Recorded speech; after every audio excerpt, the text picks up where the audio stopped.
Umangat po ng 2 pwesto ang Gilas Pilipinas sa power rankings po ng FIBA Asia Cup.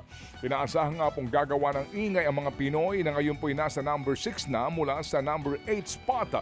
Ayon po sa Asia Cup, ito'y dahilan nga ang tumitinding momentum ng mga Pinoy habang papalapit po ang torneo na ipanalo po ng pambansang koponan ang mga exhibition game kontra Macau Black Bears at Jordan. Magsisimula po mamayang madaling araw ang kampanya ng Gilas kontra sa Chinese Taipei. Positibo naman ang Philippine Football Federation na makatutuntong sa podium ang men's and women's national football teams sa Southeast Asian Games sa paparating na Disyembre. Sabi ni PFF President John Gutierrez, target ng parehong koponan ng ginto. Kampante rin daw ang PFF na full strength ang maipapadala na line-up sa palaro. Wala pang nakukuhang medalya sa SEA Games ang men's team habang women's team naman ay nakadalawang bronze na noong 1985 at 2021.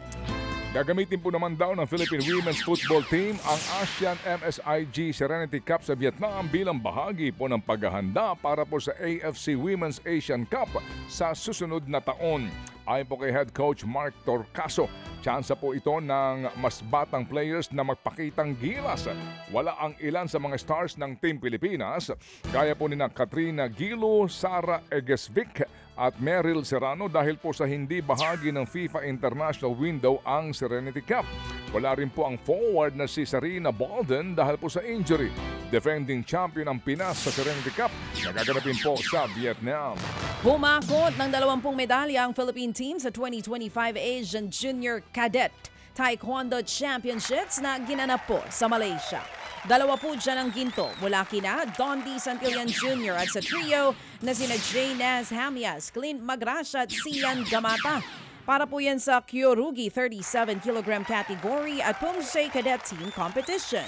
5 naman po sa mga medalya ang silver habang 13 ang bronze. Higit 1,000 mga taekwondo jeans mula sa 44 na bansa ang naglaban-laban sa torneo. Ang galing! Nagbabalik po naman sa WWE ang legend na si Brock. Tama ba? Brock Lesnar. Nagkaroon po ng special appearance ang Beast Incarnate sa SummerSlam 2025. Ito ang pagbabalik po ni Lesnar matapos ang 2 taong pagkawala. Nangyari nga ito matapos pong matalo ni John Cena kay Cody Rhodes para po sa undisputed WWE title.